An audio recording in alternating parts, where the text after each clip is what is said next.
न पूछो रज़ा ने हमें क्या दिया, चल गई कल्ब में अज़मत ख्वाजा की नमाज के बारे में आला हजरत लिखते हैं। आला हजरत लिखते हैं कि एक सड़ा हुआ वहाबी बड़ा सेठ आदमी था। एक गरीब शख्स उसी गली में रहता था और वो हर साल अजमेर जाया करता था। तवज्जो के साथ सुनना, अगर नहीं सुनेंगे तो आप हजरात फिर मैं उठ जाऊंगा, नातिया कलाम होगी, फिर सुनिएगा हजरात। तो सड़ा हुआ आदमी जो वहाबी था उस गरीब आदमी से कहता है कि क्या हर साल अजमेर जाते हो, इतने पैसे खर्चे कर कर अजमेर जाकर क्या मिलता है? तो उस गरीब आदमी ने कहा चलकर एक बार देखो तो क्या मिलता है, तब ना समझ में आएगा। तो सड़ा हुआ आदमी कहता है कि चलो मैं भी चलूंगा इन साल।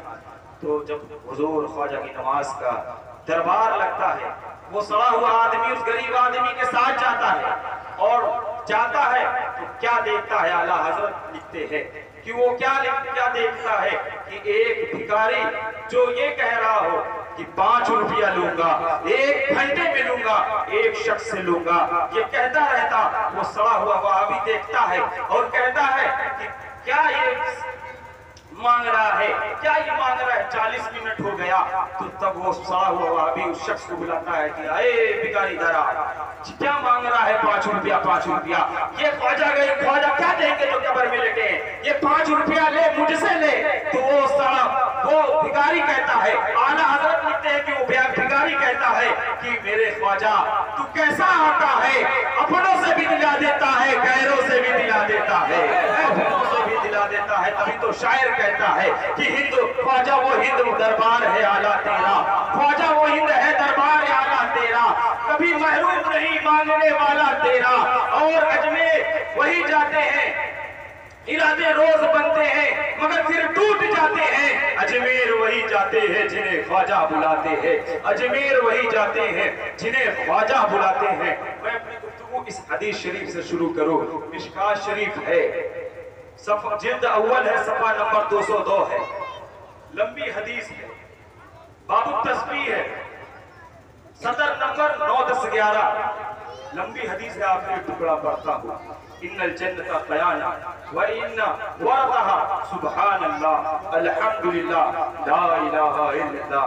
बहुत लंबी हदीस है, मिशकात शरीफ की, बुखारी शरीफ की भी हदीस है। अज़ीज़ाने मिल्लत इस्लामिया, जब मेराज का वाक़या हुआ, मेराज की रात हुई, जब हुजूर सल्लल्लाहु अलैहि वसल्लम गए मुलाकात के लिए तो हजरत खलील से मुलाकात हुई।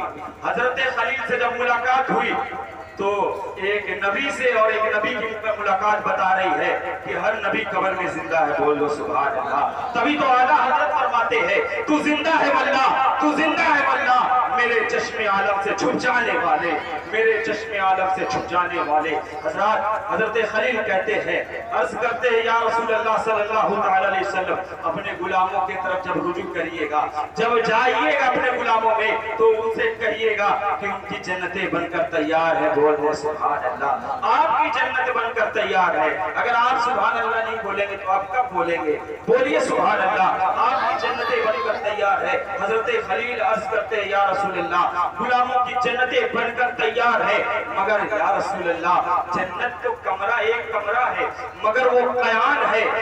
उलमा इकराम तशरीफ फरमा है, डिक्शनरी जाकर खोले और अपने घर में देखें लुगत खोलकर और उस पर कयान का मतलब देखें तो कयान का मतलब चटियल मैदान है, चटियल मैदान।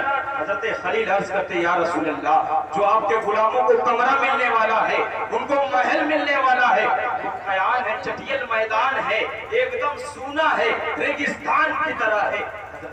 हुजूर सल्लल्लाहु अलैहि वसल्लम से अर्ज करते हैं या मौला, या रसूल अल्लाह सल्लल्लाहु तआला अलैहि वसल्लम, अपने गुलामों से कहिए कि दुनिया में जब रहे तो पढ़ा करे सुभान अल्लाह अल्हम्दुलिल्लाह ला इलाहा इल्लल्लाह वो जब पढ़ते रहेंगे उनकी जन्नतें सजती रहेंगे। बोल दो सुभान अल्लाह।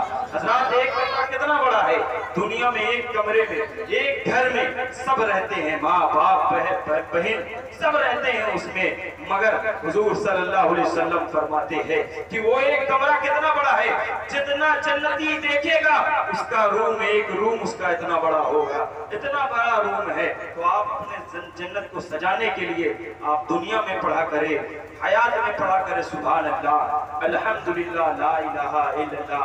चाहे जलसे में हो, चाहे मस्जिद में हो, कहीं भी हो, घर में हो, पढ़ा करें ताकि आपकी जन्नतें सजती हुई नजर आए।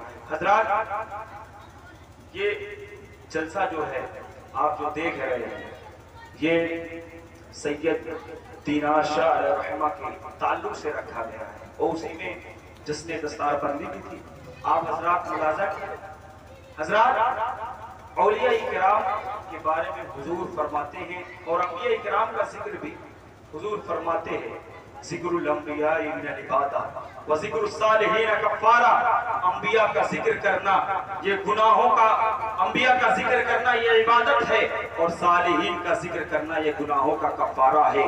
हज़रात, आपने तो मजलिस ही सजाई है बुजुर्गों के नाम से हज़रात। और एक ताबई अर्ज कर हदीस बयान करते हैं, ताबई हदीस बयान करते हैं कि इंद ज़िक्र सालिहीन मिनत तनज़्ज़ुल रहमा, जहां सालिहीन का जिक्र होता है वहां रहमतों का नुज़ूल होता है, वहां रहमतों का नुज़ूल होता है। अभी बहुत ही मुदल्लल और मुफस्सल आप तकरीर समाअत करने वाले हैं हज़रत अल्लामा मौलाना मुफ्ती बिलाल अहमद साहब की बिला से बड़ी मुदल्लल आप तकरीर समाअत करनी है। हज़रात, कुरान और हदीस की रोशनी में मैं ये कह रहा हूँ, मैंने जो कुरान पाक की आयत पढ़ी, फस्अलू अहल ज़िक्र इन कुंतुम ला तालिमून, बेशक अगर तुम्हें इल्म ना हो, अगर तुम्हें इल्म ना हो तो अहले इल्म वाले से पूछा करो। मैंने देखा है बहुत सारे लोगों को वो इल्म नहीं होता है लोगों के पास। मैं जान रहा हूँ कि सकालत भरी मेरी बात लगेगी, बोझल भरी और नींद का गलबा भी है, 12 बज गया है। अगर मैं नात पढ़ता तो यकीनन मैं ये जानता कि ये अभी दूर होती कुर्सियां और आप हज़रात के चेहरे पर 12 ना बजते। ये अगर नात से दीन का काम किया जाता तो हुजूर सल्लल्लाहु अलैहि वसल्लम से बढ़कर नात कौन पढ़ने वाला। हज़रात, उनसे हुजूर सल्लल्लाहु अलैहि वसल्लम नात पढ़ते।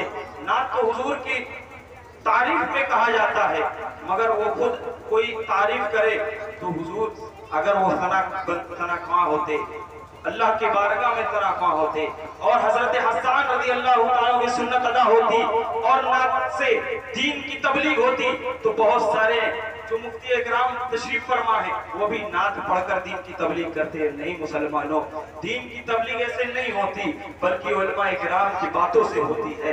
हज़रात, हम बहुत दूर जा चुके हैं अपने अफसलाफ से, हम बुजुर्गों का नाम बस लेते हैं, बुजुर्गों के किरदार को नहीं देखते।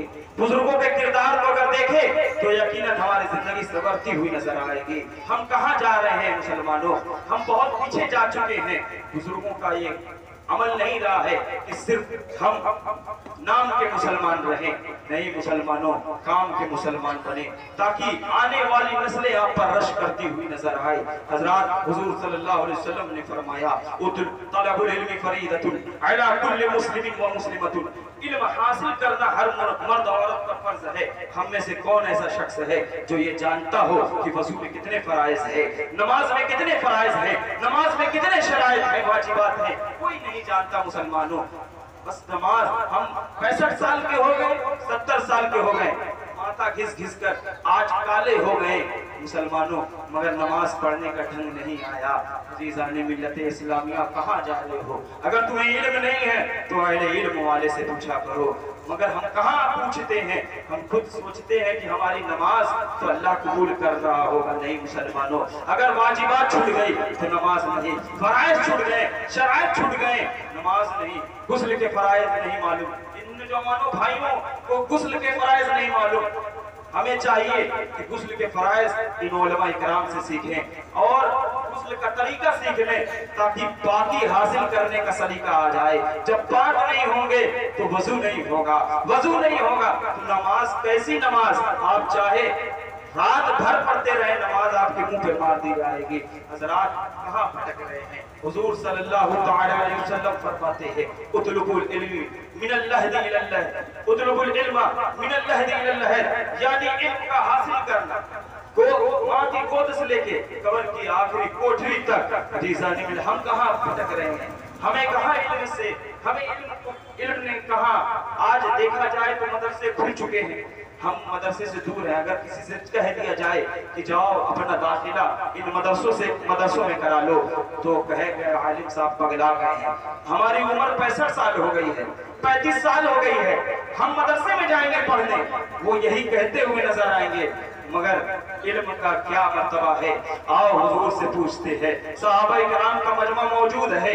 हुजूर सल्लल्लाहु अलैहि वसल्लम से एक सहाबी अर्ज करते, या रसूल अल्लाह, इल्म कहाँ तक, यानी अगर कोई शख्स जागने के वक्त में हो, नशा के आलम में आखिरी सांस अपने लबों पर लिए हो, तो उसे क्या करना चाहिए? तो हुजूर सल्लल्लाहु अलैहि वसल्लम फरमाते हैं, ऐ मेरे सहाबी, उसको कुछ और नहीं करना चाहिए, उसको ना ज़कात देना चाहिए, ना उसको नमाज पढ़ना चाहिए, ना उसको फितरा देना चाहिए, ना उसको सदका देना चाहिए, बल्कि एक आलिम को बैठा के इल्म दीन हासिल करना चाहिए। अगर आप बताएं उसका नशा का आलम हो और इल्म हासिल करे, तो हमें कोई ये कहे 65 साल के होकर हम इल्म हासिल करें? नहीं मुसलमानों, इल्म हासिल करना माँ की गोद से लेकर कब्र की आखिरी कोठरी तक इल्म हासिल करें। हजरात, कुरान पाक को आप पढ़ते जरूर हैं, समझते नहीं हैं। आज बहुत सारे उलमा इकराम तशरीफ फरमा है। हजरात, मैं बड़ी जिन्नन बात कहता हूँ।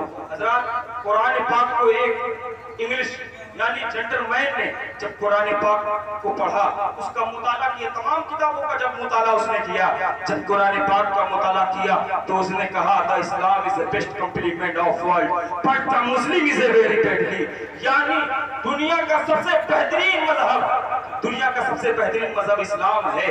मगर जब इन माशरे को, इन मुसलमानों को देखता है तो कहता है कि मुसलमान इज वेरी बैडली, यानी मुसलमान सबसे खराब है। उनके मुआशरे को देखता है। हमें क्या हो गया है मुसलमानों, हमें क्या हो गया है? आज हमारी नस्लें बर्बाद हो गई हैं। हमारी नस्लें इसी वजह से बर्बाद हुई कि आज हम इल्म से दूर हैं।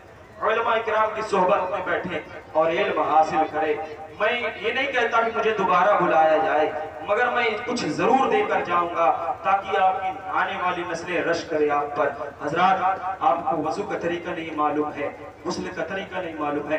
ये जो नौजवान कमेटी बैठी थी यहाँ पर, मैं देख रहा था बहुत देर से, नोटों की बारिश कर रही थी शायरों पर, मगर वाह इस्लाम, तू वाह रे इस्लाम के मानने वाले कैसे लोग हो चुके हैं। मैं जान रहा हूँ कि हुजूर की सुन्नत है देना, मगर सहाबा किराम की भी सुन्नत है इल्म सीखना। आप इल्म सीखें और इल्म से दूर ना भागें। ये तो शैतान का काम होता है इल्म से दूर भगाना, शैतानों वाला काम मत करें।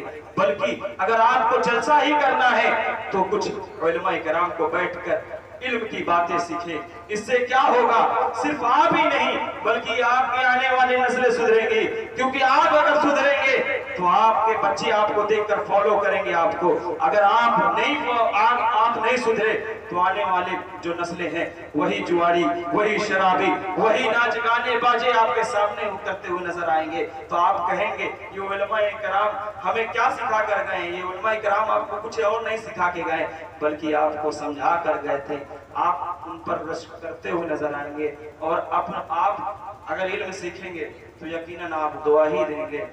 हज़रात, मैं अगर कोई आपसे मुझसे गलती हुई और मेरे कहने में कोई गलती हुई है तो मैं इन उलमा इकराम को और अपने रब को गवाह बनाकर मैं तौबा इस्तिग़फ़ार करता हूँ। अस्तग़फ़िरुल्लाह रब्बी मिन कुल्लि ज़ंबि व अतूबु अलैहि व मा अलैना इल्लल बलाग। अस्सलामु अलैकुम व रहमतुल्लाहि तआला।